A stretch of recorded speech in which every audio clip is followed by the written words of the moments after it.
Yeah, we thank God for the grace, His love, His mercy, His kindness, His goodness, yeah, His forbearance. Hallelujah. Amen. He is a good God, a God who has loved us, and a God who has not hidden Himself, a God who is more than willing to let Himself known to all men. Bwana asifiwe. Leo nataka tusonge mbele kidogo. Tusome a lesson nimeipatia a heading, The Dog Returning to Its Vomit. The dog returning to its vomit. And I want to believe as we cover this, there are some questions that are becoming clear, isn't it? They are being sorted. We know and we all agree that we are not saved by our works. It is not what you do that saves you. And so, by your works, you cannot lose your salvation. All right? You cannot lose your salvation by your works because you never acquired salvation by your works. Okay? But remember, you are not automatically saved. There is something you are required to do, which is to believe, and number two, to love one another. Bwana asifiwe. You cannot be saved by loving one another. You cannot be saved because you decided to walk in love. Because walking in love is a culture, is a life of one who is born again. Is a nature. All right? But we get born again because of believing in Jesus. We preach Christ and Him crucified. Hello? That is where we proclaim who Jesus is. We proclaim that Jesus is the Christ.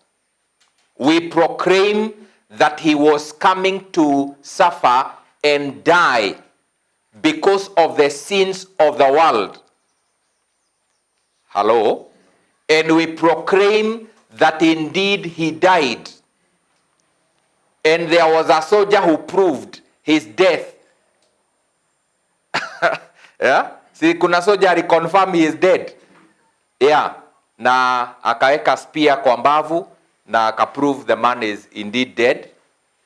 Hello? But He is also risen. He is risen according to the scriptures. And so, the resurrection of Jesus separates Him from any other form of death. All that died, they are in the grave. But Jesus died and rose from the dead. And whoever believes in that message, whoever believes that there is one who died for your sin, so that you can be reconciled to the Father, so that your sins can be forgiven, so that you can be credited righteousness. When you believe, then the Father gives you His life. You are born again. And you're not born again because you got water baptized. You are born again because the Father, by His Spirit, recreates you and you become a brand new species. From there, you need to be taught the manners of the new creation. We do not walk like the children of the devil. We walk like the children of God, where we walk in love, for the Father is love. So you cannot be born again by imitating how we walk. Huh? A wolf can never become a sheep by eating grass. So you can never become a Christian because you go to church. Those who go to church, but the Church of Christ does not go to church, because the Church of Christ is the church. Yeah? Sindio? The Church of Jesus Christ is never a building. So the question of where do you go to church is irrelevant. Yeah? Maybe ni mtu aulize, where does the church gather in this region? That's a good question. Hello? And so you can never become a Christian because of maybe observing some manners, going to a kiosk or a synagogue on Sunday, hallelujah, dressing well on Sunday, in fact getting a name that is close to that of Christ, like Christopher, Christine, Christian, hallelujah. Even if you're called Christian, you cannot become a Christian unless you are born of the life of the Father. Hallelujah. So I think a time has come that sarakasi ziambiwe ni sarakasi. Ama namna gani? Kiosk ziitwe kiosk. Na kanisa la Yesu liitwe kanisa. Juzi nimepata simu, naulizwa, sasa where do you go to church? So I don't go to church. Yeah? We are the church. Of course, I am not the church, because as an individual, you are never a church. All right? But now, we are a church. Hallelujah. The church has gathered in Thika. And others are gathering somewhere else. Bwana asifiwe. So, this deception, lazima watu watakwamuka. By the way, you don't come closer to God because you go to that place on Sunday. Now we know very well that Sunday is not a Sabbath day. Hallelujah.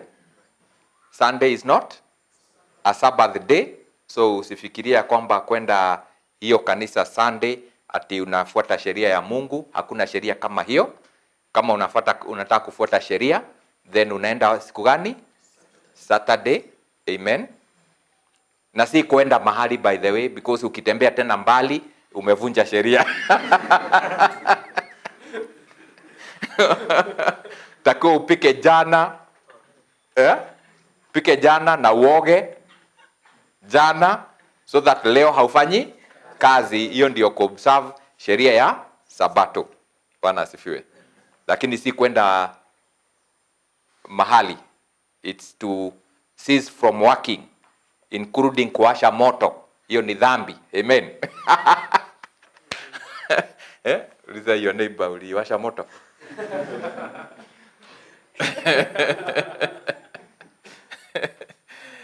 So, we are born again because of the gospel that we heard and believed. We are not born again because we loved one another. Okay? So, we believe we are born again, and once we are born again, then God pours his love in you. And that's where now you are able to overcome the world. Anyone who is born of God overcomes the world, the system that is of the enemy. It is possible for you now to lay down your life for one another. Why? Because you are born of God. One who is not born of God has no capacity to overcome the world. It is not possible. Hello? Are you getting this? Na Yesu alipoulizwa what will happen siku za mwisho, akasema ataketi katika kiti cha utawala na malaika watatoka waende wakusanye watu from everywhere. Yeah? Watakuja mbele zake. Then like a shepherd atagawanya mbuzi na kondoo. Ambie kondoo, on my right hand, you who are loved by my Father. The goats atawambia on the left. Sasa walifanyikia goat wapi? Hapo mahali wameitoa. Yeah? From wherever they are coming from, they are coming as goats and sheep. And though they may have fellowship, they are not the same. Na hiyo siku ndio wataambiwa left, right. Hiyo ndio judgment.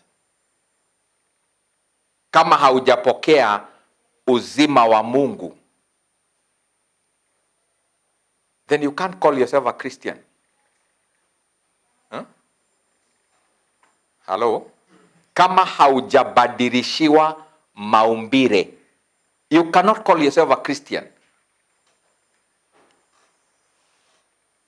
Na hata sijui kama tunatakiwa kutumia jina Christian anyway, kwa sababu hata hii jina Christian still is a pagan thing. We are believers. Although tena tukisema we are believers, you know demons are also believers. They believe and they tremble.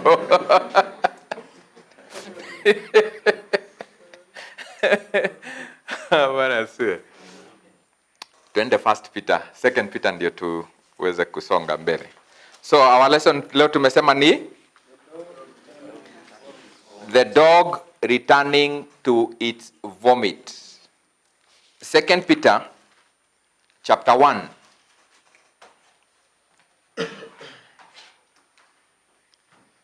This is Peter, right? Who is he writing to? It's important to establish the one who is speaking and the who he is speaking to. Okay? Because kuna vitu zingine saa zingine ukianza kuingia ndani unaanza kusema I think sio sisi tulikuwa tunaandikiwa. I think these are Jews wanaandikiwa. Wengine wana come up na conclusions ya kwamba kulikuwa na gospel ya Jews na kulikuwa na gospel ya Gentiles. Why? Because kuna vitu unasoma ambazo hutaki kumeza. Bwana siwe. We should be guided by what is written, isn't it? So he says, Simon Peter, a bond servant and apostle of Jesus Christ, to those who have, or rather who will obtain, or who have.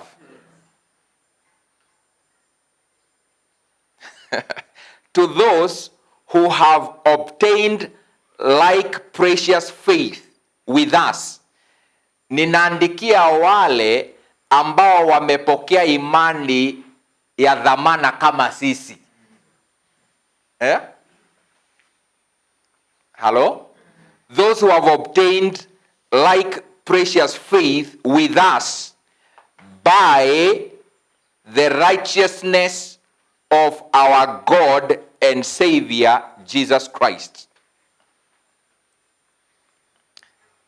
Then he says to them, grace and peace be multiplied to you in the knowledge of God and of Jesus our Lord, as his divine power has given us all things that pertains to life and godliness, hello, through the knowledge of him who called us by glory and virtue, by which by which have been given to us exceedingly great and precious promises, that through this you may be partakers of the divine nature, having escaped the corruption that is in the world through lust.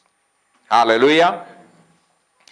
Grace and peace be multiplied in your life according to the knowledge of God and of Jesus our Lord. Okay? So that means grace and peace can only increase in your life as you increase in the knowledge of God and Savior Jesus Christ. Hello? Grace is a product of knowledge. Neema ni tunda la ufahamu wa Kristo Yesu. When we talk about the grace for salvation, the grace that brings salvation has been revealed to all men. How is the grace revealed? The grace is revealed through the preaching of Jesus Christ. So if Jesus Christ is not preached, the grace that brings salvation does not come to anyone. Hello? The grace that brings salvation is tied within the knowledge of the gospel, the knowledge of Jesus Christ. Bwana asifiwe. So the grace, which is the divine ability and God's favor, it comes to us by the knowledge of Jesus Christ.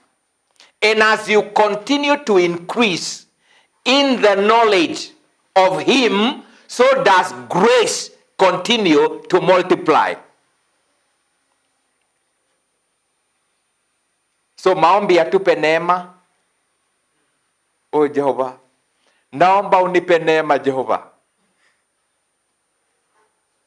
Ni kama mtu ambaye anaomba anasema, Baba naomba nishibe. Atakwambia enda ukakule.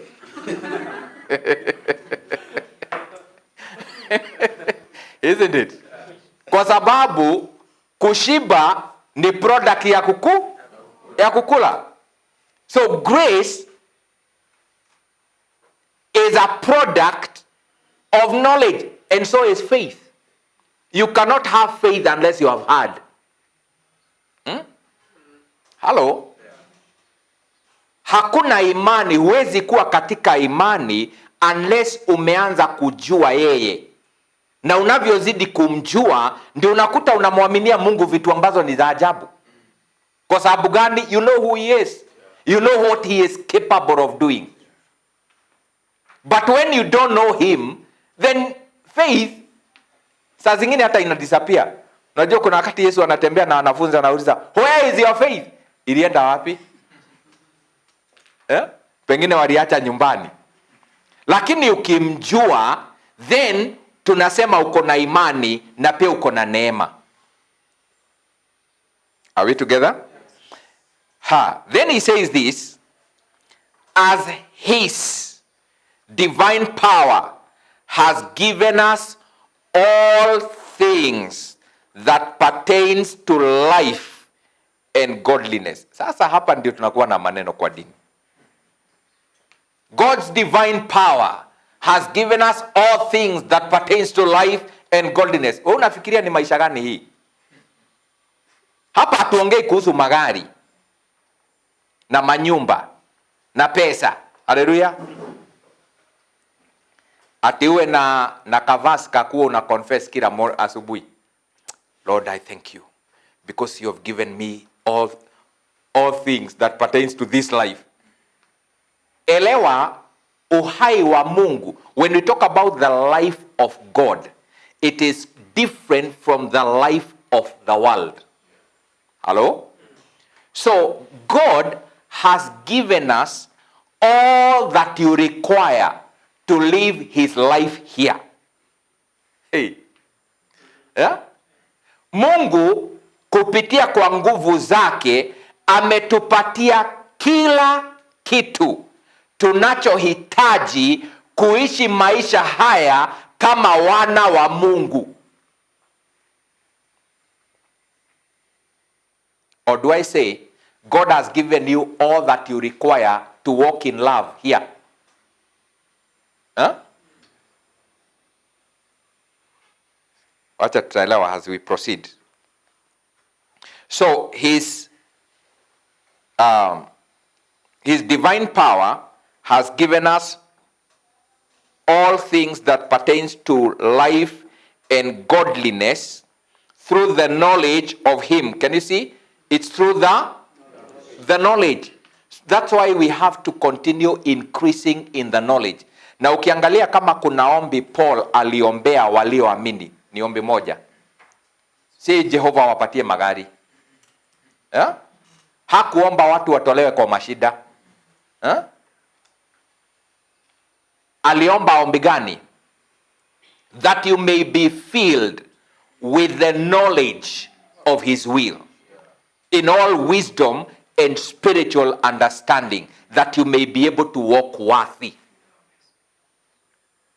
So if there is a prayer you need to bother God with, Lord, fill me with knowledge. Nijaze na kujua. We need to constantly be thirsting for knowledge. Yeah? To be hungry for knowledge. The knowledge of him. We need to continue knowing. Unaona mtu kama Paul, baada ya kutembea na Mungu, Paul was taken to the third heaven. Wewe hata hujatembea huko. Yeah? Paul aliona Yesu uso kwa uso. Wewe umemwona? Pengine kwa ndoto. Huh? Ukiangalia the encounters Paul alikuwa nazo na Kristo, sisi hatujafikia pale. But you remember last time I told you, Yesu kuja na kukutokea sio ishara ya kwamba una imani. Ni kusaidiwa, unasaidiwa uamini. Kubarikiwa ni yule anamwamini bila kumuona. Wanasiwe. But you see, Paul, at the end of his journey, he still cries for one thing, that I may know him and the power that raised him from the dead. I want to know him. Sasa Paul akisema I want to know him, na sisi? Huh? If Paul still desired to know him, how about us?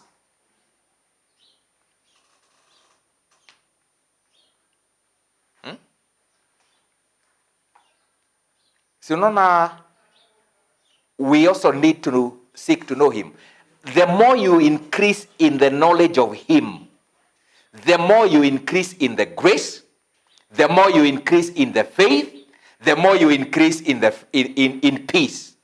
The more the peace of God continue to increase. Hello? Paul anaumwa na nyoka mkali mwenye sumu. Hello? Anaishik kwa moto na anaendelea kuota moto. Wewe unaonaje? Esema hiyo ni amani, ilikuwa na amani. Yaani hauna usumbufu like that na unaendelea kuota moto? Kama ni Njoroge. Yeah? Ni unakumbuka unamwamini Mungu ukiwa umefanya mambo mingi sana.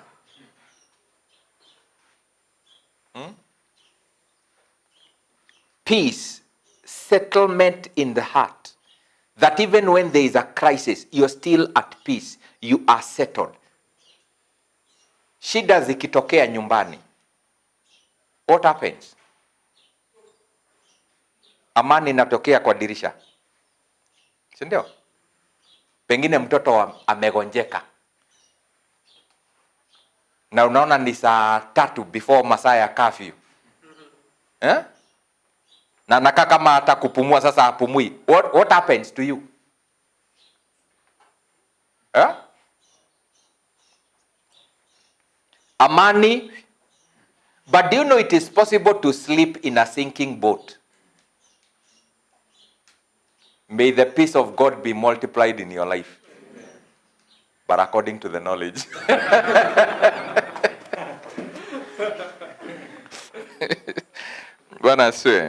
So, God's divine power has given us all things that pertains to life and godliness.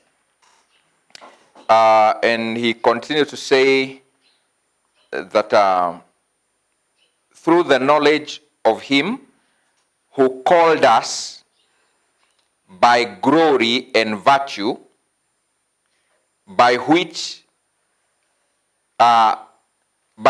have given us exceedingly great and precious promises, that through this you may be partakers of the divine nature, having escaped from the corruption that is in the world through lust. So there is a corruption that is in the world through lust, and God's divine nature is what helps us to escape. Hello? This very life of God is what helps us to escape. Mungu amekupatia uhai wake na karakta yake ili uwe huru kutokana na corruption of this world. Now, you notice that Peter is still speaking of the same thing. Because haya maisha ya Kristo, when you start to walk in love, when you start to obey the Lord, you are living away or contrary to the corruption that exists. Hello? Let's proceed. Verse 5. But also for this very reason. Which reason? Nilisema tunaposoma ni vizuri ku track the subject. Yeah? And you track the subject by identifying the noun and the pronoun that stand in for the noun, isn't it? Yeah? So wakati anasema, and for this very reason. What is the reason? Yes? I think it's the fact that we have escaped the corruption that is in the world through the precious promises that have been given to us. Okay. The fact that he has spoken about how God has given us all things that pertains to life and godliness, all right? And how we have become partakers of God's divine nature through these precious promises that we have been given. That very reason, you should give diligence, but also for this very reason, giving all diligence, add to your faith virtue. Okay? So to your faith, add virtue, to virtue, knowledge, to knowledge, self-control, to self-control, perseverance, to perseverance, godliness, to godliness, brotherly kindness, to brotherly kindness. Now, what are those things that Peter is mentioning? We call them the fruit of the Spirit. Hello? Now, what I want you to start tracking is that this we call the fruit of the Spirit are actually the fruit of love. Niseme hivi, the fruit we call the fruit of the Spirit, understand they are not gifts. Okay? The fruit of the Spirit is not a gift that God gives you. A fruit is a product. Tunda ni kuzariwa linazariwa. Kweli? So ni nani anazaa? Ni roho ama ni wewe? Yeah? Hello? Is the fruit of the Spirit birthed by the Spirit or by you?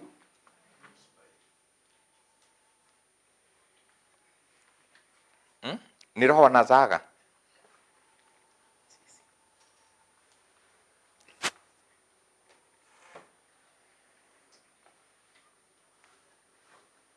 Kama ni roho anazaga tunda la roho, then tunda la mwili ni mwili anazaga. And of course the flesh there, we are not talking about the body, but something different. Hello? But it is a life that is birthed by someone who is walking in the grace or in the new covenant. Okay? When we are submitted to the law of Christ, then we are walking in the Spirit. And we are in the Spirit. Bwana asifiwe. Being in the Spirit si kuongea kwa lugha. Being in the Spirit is being in the new covenant. Is being in faith in Jesus Christ. Na sijui kama hiyo somo nimefundisha.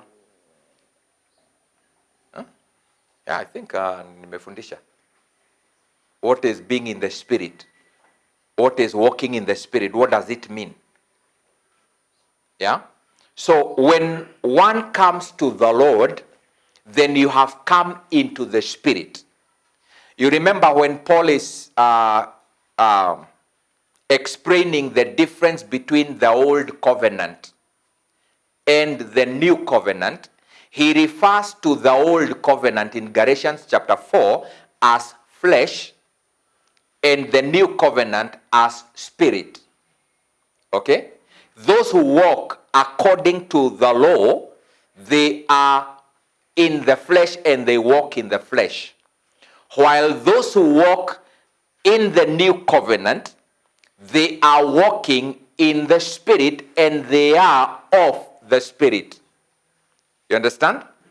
And now, those that are in the new covenant, who are the ones that are in the Spirit, as you walk in the Spirit, then you begin to generate a kind of a character we call the fruit of the Spirit or the fruit of love, which is kindness, gentleness, perseverance, goodness, joy, peace.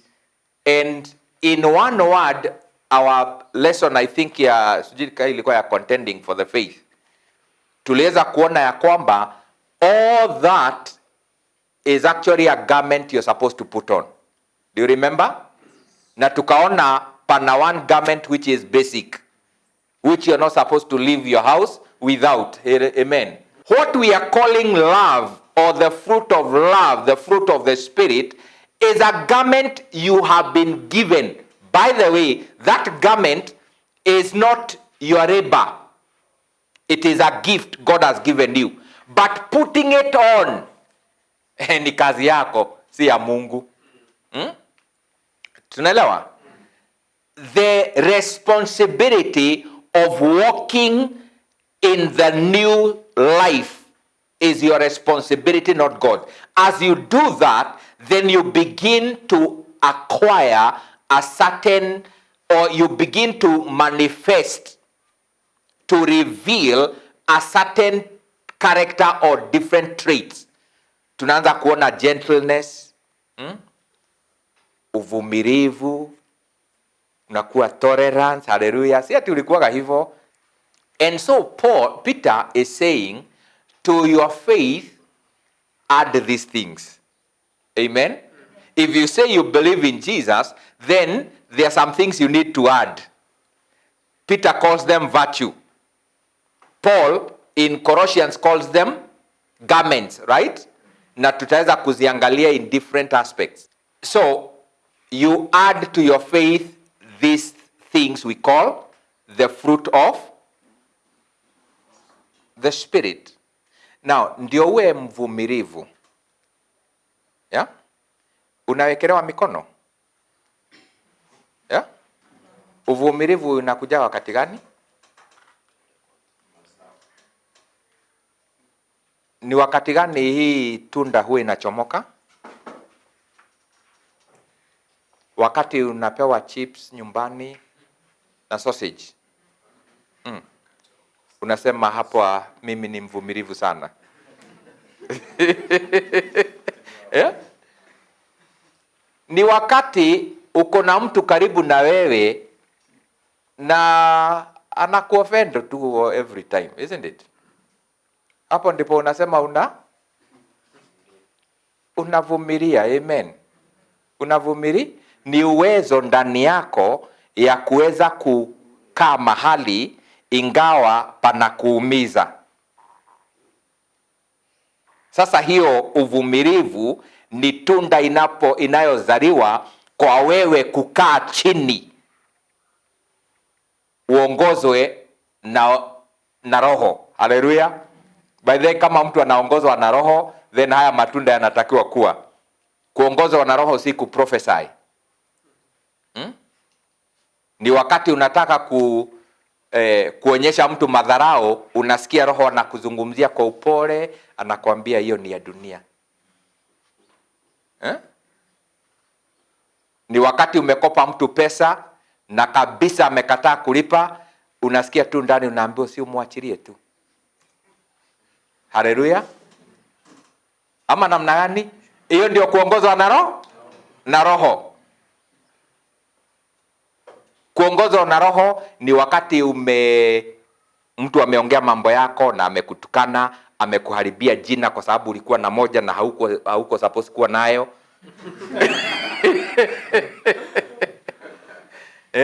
Unasikia Roho anaongea vizuri, pole pole, nakwambia msamehe tu. In fact, mnunulie kilo ya sukari, umtembelee. Hapo unasema riswa. Alafu narudi kusema na nilikuwa nimesikia kitu ikiniambia si kitu. Ni kuongozwa na Roho, lakini unakuwa rebellious. Kuongozwa na Roho ni wakati unaona dada, unaona vile amepiga pasi nguo yake mpaka imechakaa. Unasikia tu kasauti kengine na huku ndani kana kwambia unakumbuka ile dress ulinunua jana? Inaweza tosha huyu dada. Na ukienda kumtolea ile ambayo imezeeka unaambiwa sio hiyo. Hiyo ndio kuongozwa na Roho.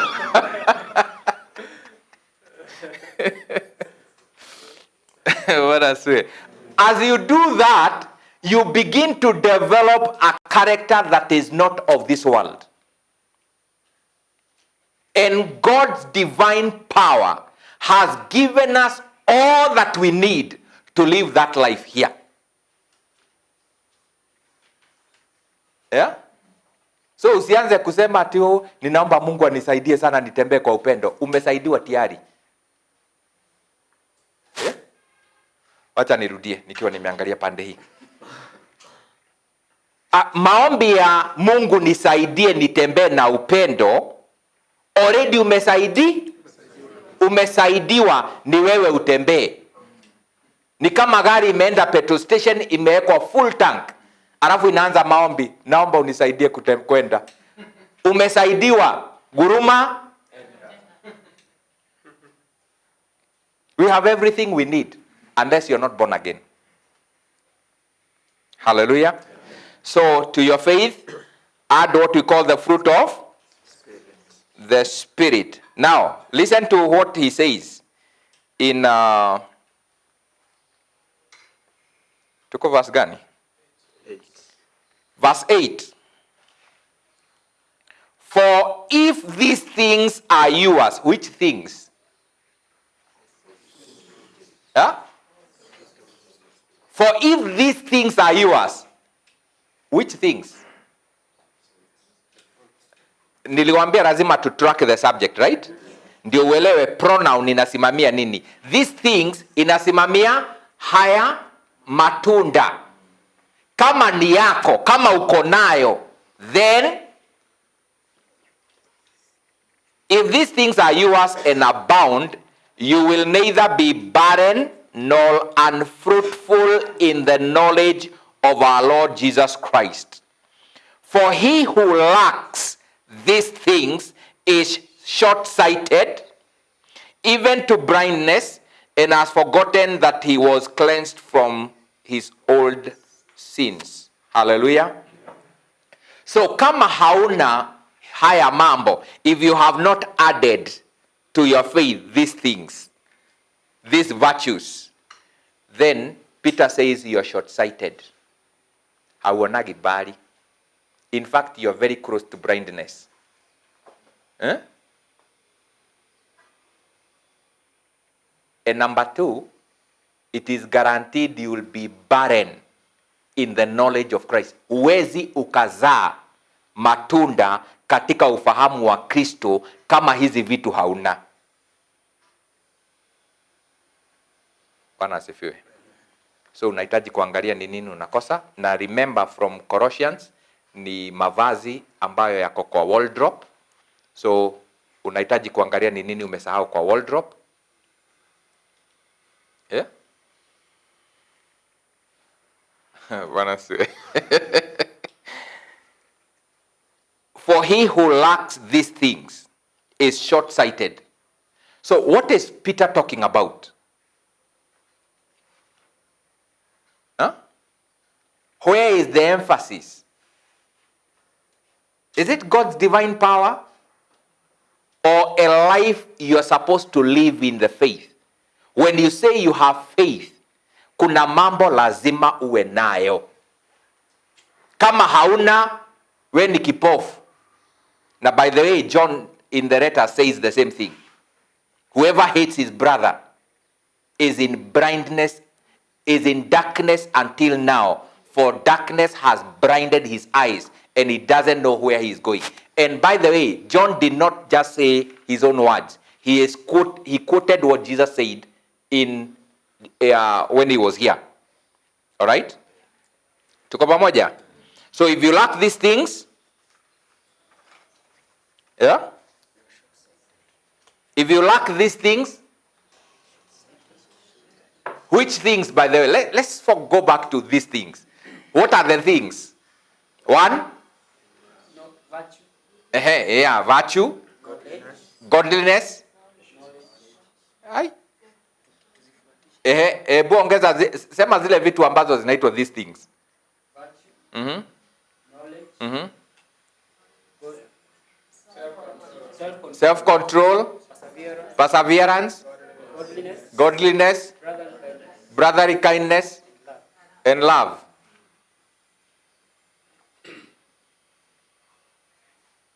Halo, na ukitaka kuzisoma vizuri pia unasoma Galatian. Unazielewa. Na sio Galatian tu, you'll come to realize that anybody who wrote a letter, Paul, James, Jude, nani, wote they have mentioned these things. If you lack them, John says you're actually deceived. Na ndio James anasema, if you say you believe, show me by your works. Which works? Kuna kitu ambayo ina prove, inadhibitisha ya kwamba umeamini. Ni hizi vitu. Kama hauna, wewe ni kipofu. Yeah? Ndio. Verse 10, therefore, brethren, be even more diligent to make your call and election sure. For if you do these things, you will never stumble. Nataka kwanza kufocus hapo kidogo. Nisome na version tofauti. Verse 10. This is NIV. Nasema nini? Therefore, my brothers, be all the more eager to make your calling and election sure. For if you do these things, you will never fall. If you do these things, number one, we know the things, right? Another version. Somebody else? So then, my brothers and sisters, try even harder to make God's call and his choice of you a permanent experience. Goja. Ebu soma tena.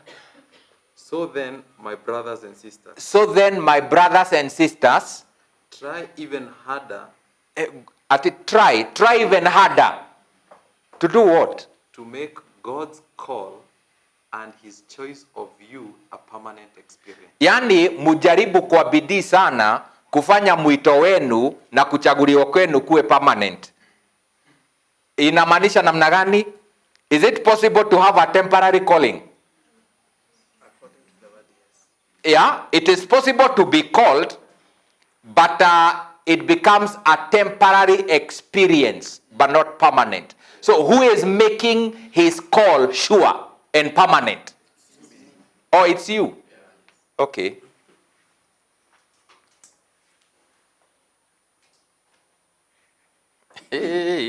Na ufanye bidii sana, by the way. Yeah?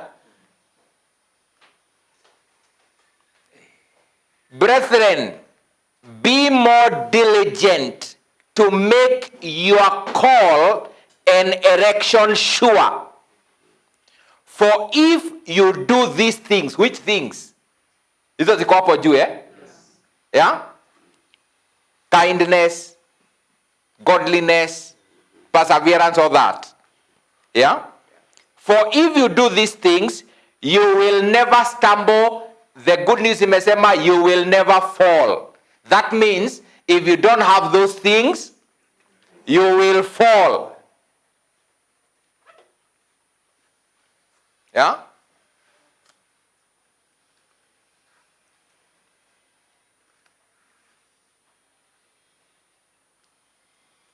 Hii mambo ya kuhubiri neema ya watu wakae ovyo ovyo, it's not the gospel. You can't call goats into the kingdom and allow them to live goatish life and tell them you have eternal life. Hawana. Yeah? Tumeitwa kutoka kwa dunia. So hatuwezi tembea kama dunia na tuseme ya kwamba tumemwamini Yesu. It's a lie. Niliambia watu shetani ni yule yule deceiver. Mkisema sasa mumechanuka, mumejua you're not under the law of Moses, hata haikuwa yenu. Sasa mko kwa grace. Anatoa kabuti ya sheria, anaweka kabuti ingine inaitwa grace. Yeah? Na atawahubiria grace as long as you walk in the world and worldly. The devil is safe. Unatoka block 3 Kamete prison, unaingia block 5. Nasema sisi kwa grace. Yeah? Kuna block ya grace Kamete prison.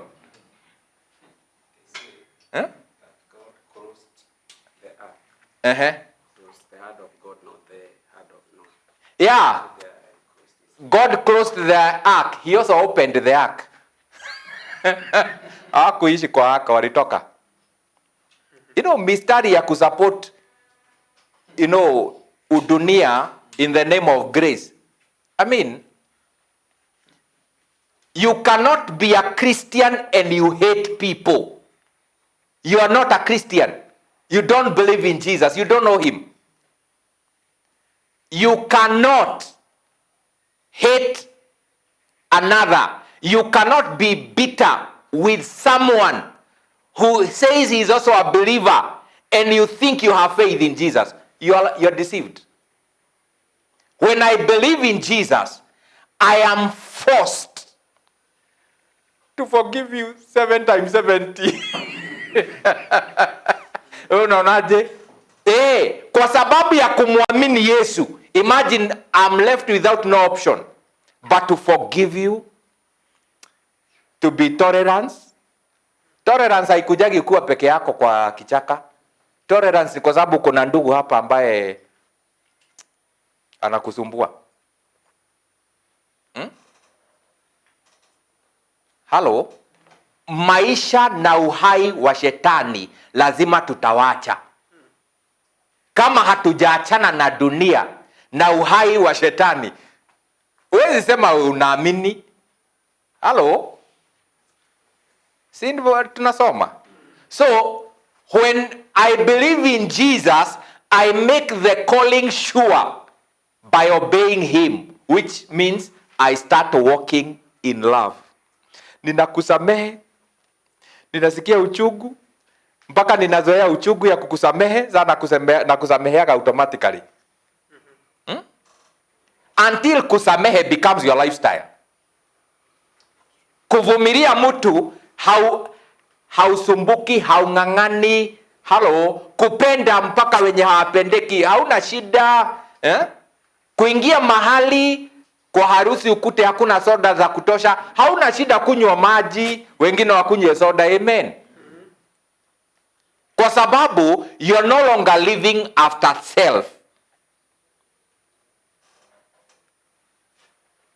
So if we preach the gospel, we must teach love. Hello? We preach Christ and we teach how to love. Those two must go together. Ndio tuseme tuko kwa neema. Lakini huwezi kaa na watu ambao usiku ni ati ni kesha ni kukatakata ma neighbors. Tunafunga hizo biashara zao, tunakatakata. Alafu useme wewe ni ya Christian. Hata Kristo unamjua?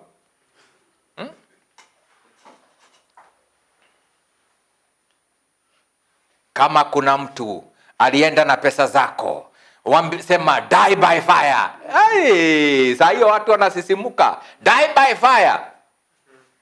Alafu akidai by fire, alafu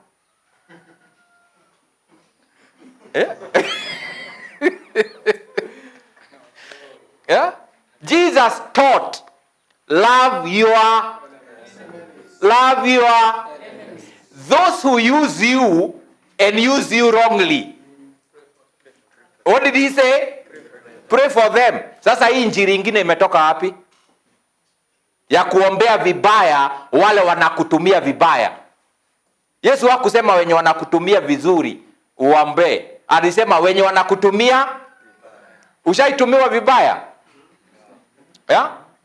Kama hujaitumiwa vibaya, in fact unatakiwa uombe, niseme Baba leta watu ambao watanitumia vibaya. Ndio unifunze kupenda.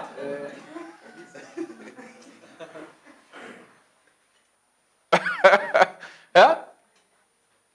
Kini maombi ya nibariki hapa duniani, ulibarikiwa kitambo. Yeah? Lakini kuombea wanao kutumia vibaya, hiyo ndio hujajifunza. So unatakiwa kuomba nini? Yeah? Baba nitumie mtu. Haleluya. Na Jehova ukimtuma, wacha macho yangu imtambue. Yeah? Anitumie vibaya na mimi unisaidie nimtende wema. Hiyo ndio mafundisho ya Kristo. Na kuishi hayo maisha ni kuishi tofauti na maisha ya dunia.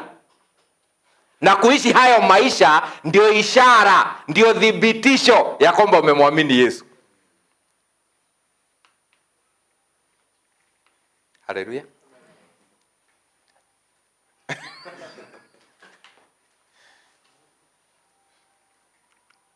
Bless those who curse you. And those who curse you, Yesu hakusema ni nani. Anaweza kuwa mchawi. Yeah? Kama mchawi ni your neighbor ni mchawi, na usiku anaamka saa 6 kukuroga. Yeah? Na wewe unataka unaamka unainua mikono juu unasema Baba, ninaomba nyumba ya huyu neighbor yangu isiwahi kosa sukari. Lakini ya kuomba chomeke agirohia dage shoga, hiyo si maombi. That does not prove you are a Christian. In fact, it proves that you're also of the other side. Ni sasa ni vile tu uchawi inakuwa tofauti. Okay. So he says, be even more diligent to make your call and election sure, for if you do these things, you will never stumble. For so an entrance will be supplied to you abundantly into the everlasting kingdom of our Lord and Savior Jesus Christ. For this reason. Which reason? Hiyo maneno tumeongea hapo mbele, eh? For this reason, I will not be negligent to remind you always of these things. Which things? Which things? Peter anasema hatakuwa negligent kutuacha bila a reminder of these things. Though you know and are established in the present truth. Yes, I think it is right, as long as I am in this tent, to stir you up by reminding you, knowing that shortly I must put off my tent, just as our Lord Jesus Christ showed me. Moreover, I will be careful to ensure that you always have a reminder of what? Of these things after my disease. Huyo ni Peter. Peter kwa lugha plain anasema haya mambo sitakoma kuwakumbusha, na kwa sababu Bwana Yesu ameniambia ninakufa, nitafanya bidii ku make sure ya kwamba hata baada ya kukufa kwangu nitawaachia a reminder. Wewe ungekuwa concerned na nini, kukufa kwako ama kuremind watu?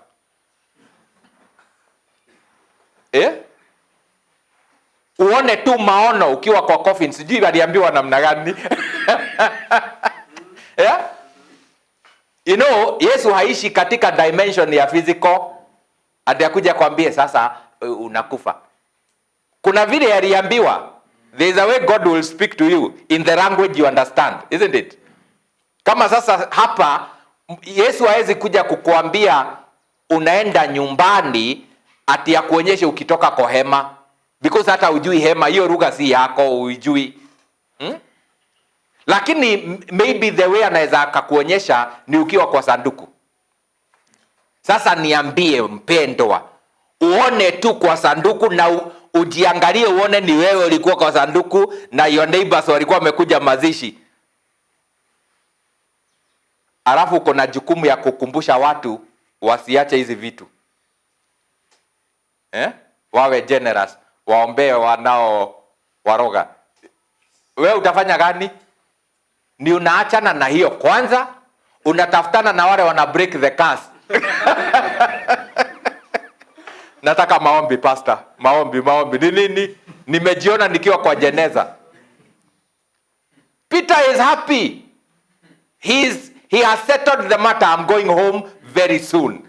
So my bidii, my effort ni ku make sure ya kwamba you'll always have a reminder, kuwakumbusha haya mambo. And remember, it's 2000 years later, but Peter has done exactly what he said. And through his letter, you're being reminded. Unaona vile tumezunguka na vitu bure.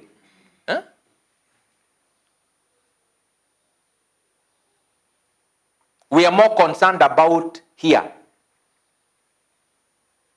than there.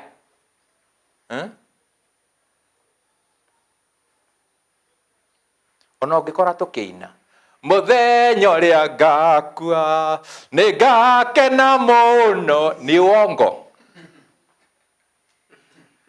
We are not sure of where we are going. Our walk with the Lord is not sure. But let me tell you, if you walk in love, if you add to your faith these things, you will begin to have the certainty of what you believe. Are you getting this?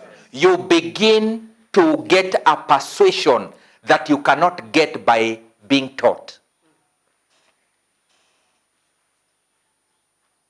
ukitembea katika huu hai, kuna mambo unaanza kujua, sio kuamini, unajua ya kwamba unajua.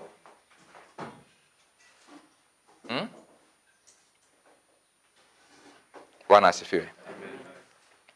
So he says he will be careful to ensure that you always have a reminder of. So can you see up to that point that Peter's concern is your faith in Jesus and your walk of love? Can you see that? Unaona the subject mahali iko? Now let's proceed. Verse 16.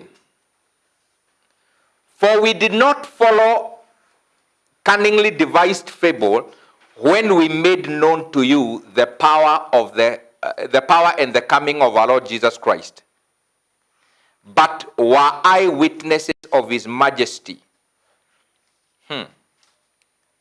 Sasa hii ni story gani Peter anatuambia? Ama ni mistari inatupatia ufunuo tofauti tofauti? Kwa sababu hatukufuata hadithi. Why should he say that? What is he trying to say or to do? Ndio uelewe hivi ya kwamba haya mambo anazungumzia, jameni, si hadithi, si hekaya za Abunuwasi. Peter anasema hivi, we did not follow a cunningly devised fable. Wale ambao wanafikiria imani ndani ya Kristo ni story ilikuja na mzungu, kunyaganya wa Afrika mashamba, you are deceived.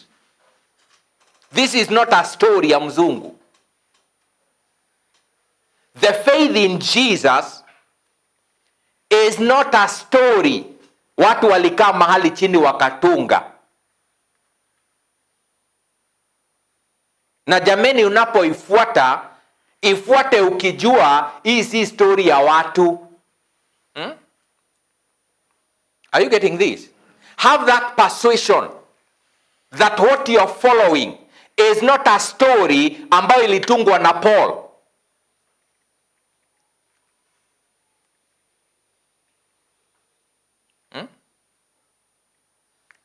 I don't know. Are you persuaded? Are you persuaded that this is the way? Ama bado unafikiri na hii ni mafundisho ya Teacher Maina? Peter anasema hivi, we did not follow a cunningly devised fables when we made known to you the power and the coming of our Lord Jesus Christ, but were eyewitnesses of his majesty. For he received from God the Father, honor and glory when such a voice came to him from the excellent glory. This is my beloved Son, in whom I'm well pleased. And we heard this voice which came from heaven when we were with him on the holy mountain. Can you see? So Peter is saying that he was there. And by the way, if you had a doubt about the authorship of this letter, then you know whoever wrote this letter was there on the mountain when the Father said, this is my Son. Kama uko na shaka ni nani aliandika, pengine ni wazungu waliandika, mzungu alikuwa anaitwa Peter, then you know whoever wrote this letter was on the mountain when Jesus was transfigured. When the Father spoke and said, this is my Son. He is saying we were there and we heard this voice. And so this story, when we tell you about his coming, it is not a story that was cunningly devised. Are you getting it? To give you an emphasis on why you need to focus on these things, why you need to walk in love, why you need to obey the Lord and to add to your faith the virtues. Hallelujah. Verse 19, he says, and so we have the prophetic word confirmed, which you do well to heed as a light that shines in a dark place, until the day dawns and the morning star rises in your heart. And so we have the prophetic word confirmed. Which one? Elewa hivi, Peter anajaribu kuleta an emphasis ya why we need to walk in love. Okay? Why you need to add to your faith the virtues, the knowledge, the kindness, all that, so that you can become fruitful in the knowledge of Christ. You understand? And if you lack these things, then you're short-sighted and near blindness, and you're forgotten that you were forgiven. Okay? But whoever has these things will never stumble. You will never be unfruitful in the knowledge. All right? And these are the things Peter says, I will not be negligent to not remind you. I will ensure that even after my disease, I will remind you these things. Why? Because it is not a fable we followed. It's not like a story we followed. We were there when the Father spoke from heaven and said, Jesus is my son in whom I'm well pleased. And therefore he continues to say that in that way we have the prophetic word confirmed. Let's pause hapo kidogo. At the time Peter is writing this letter, he is telling us that when he was on the mountain and the voice he heard confirmed the prophetic word. Are you getting it? Nataka uone vile Peter anaintroduce subtopics ambazo saa zingine ukisoma hiyo subtopic ikiwa independent, it doesn't make sense. Peter is now introducing the issue of prophecy and prophets. But I want you to see the reason he brings in or he injects the issue of the prophetic word. He is not talking about some prophet standing in church and saying, Bwana amekasirika na nyinyi na ndio ameleta locust. That is not what Peter is talking about. Alafu anze kusema, and we have the prophetic word confirmed. Hiyo ni story yako. In any case, ukiona locust, soma Leviticus, they are supposed to be food. Not a curse. Na kuna manabii ambao wanafanya kazi kama watu wa media. Hawezi prophesy kitu mpaka kwanza aone. Ukiona locust zimekuja, then unajua hakutakuwa na chakula, na from there you begin to prophesy. Nasikia Bwana anasema tuombe sana kwa sababu kutakuwa na kiangazi. Gani na watu wanavuna? Waliotabiri kiangazi, ukiwaona uambie. Peter hakuwa anasema mambo yao. He is talking about the message that he communicated. We made known to you the power and the coming of our Lord. And we have the prophetic word confirmed. When they had the voice, isn't it? In other words, when Jesus is confirmed to be the Son of God, the prophetic word was confirmed. Follow me. Are you getting this? Anasema hivi. So we have the prophetic word confirmed, which you do well to heed as a light that shines in darkness. You will do well to heed. What are you heeding? Yeah? What are you heeding? The prophetic word, isn't it? Yeah. So you need to be in touch with that which was prophesied. But he says,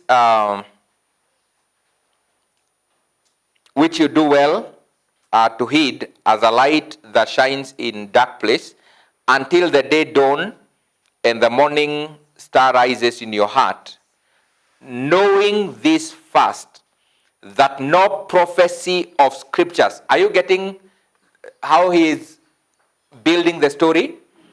No prophecy of scriptures is of any private interpretation, for prophecy never came by the will of men, but holy men of God spoke as they were moved by the Holy Spirit. What is he talking about? Is Peter talking about the letter he is writing?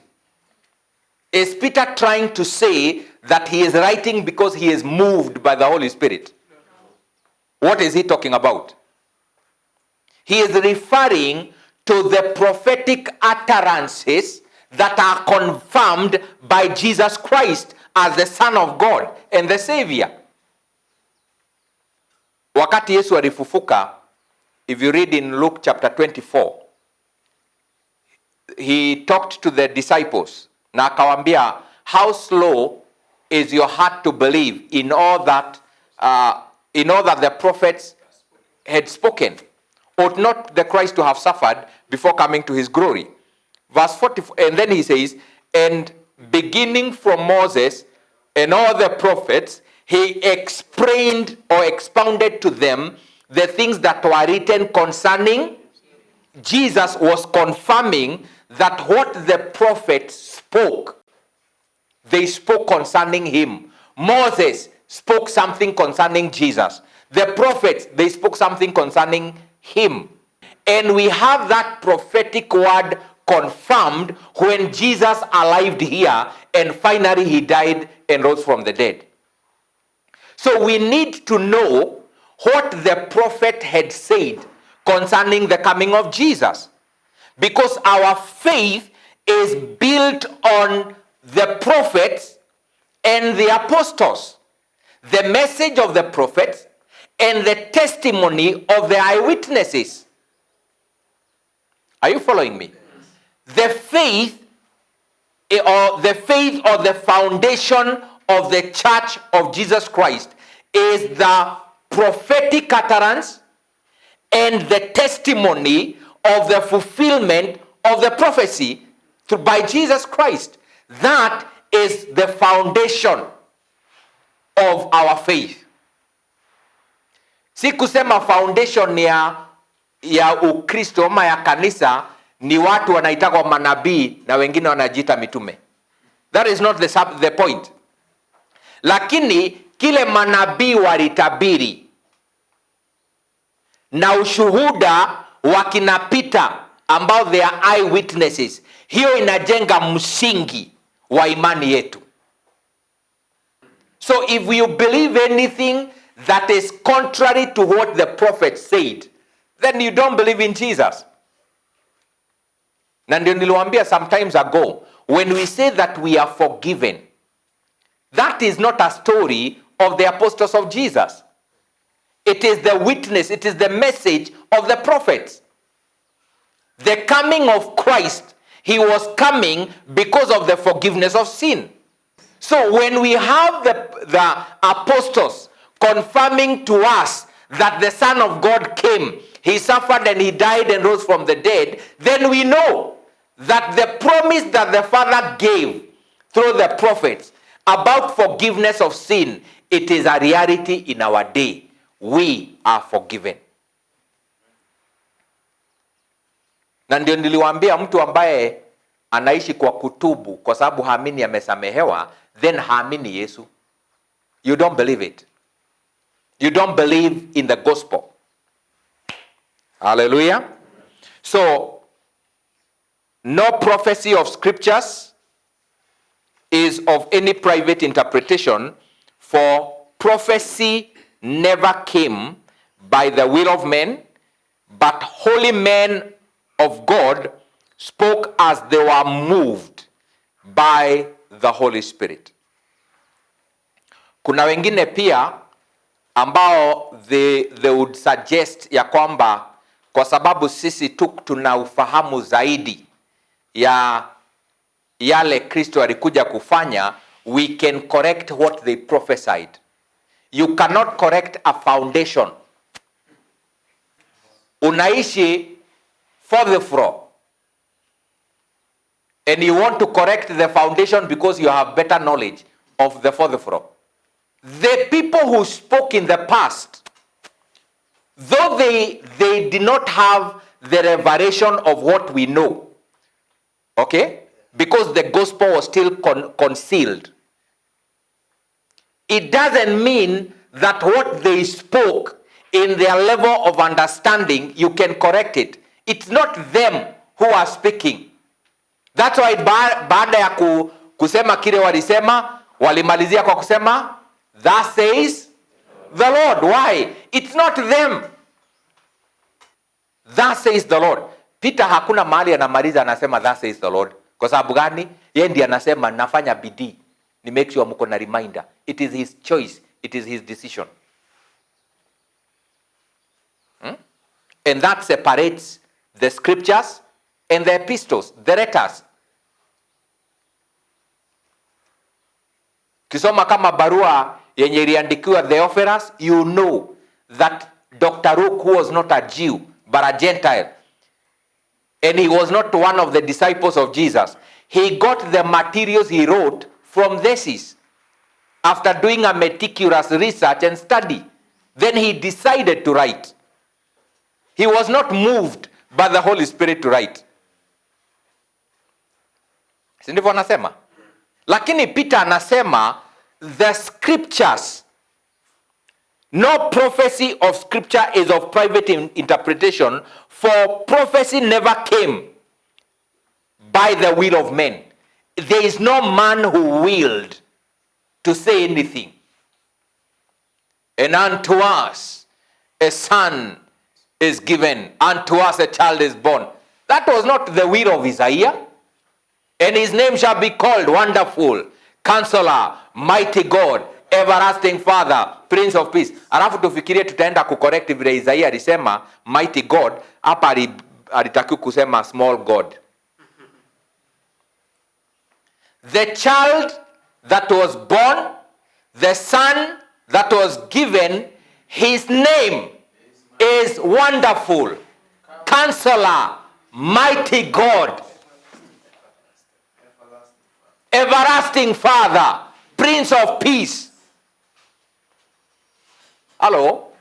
So utaenda kucorrect musingi. Hiyo ndio musingi ya imani yetu. When we say that Jesus is God. Si story ya kina Peter.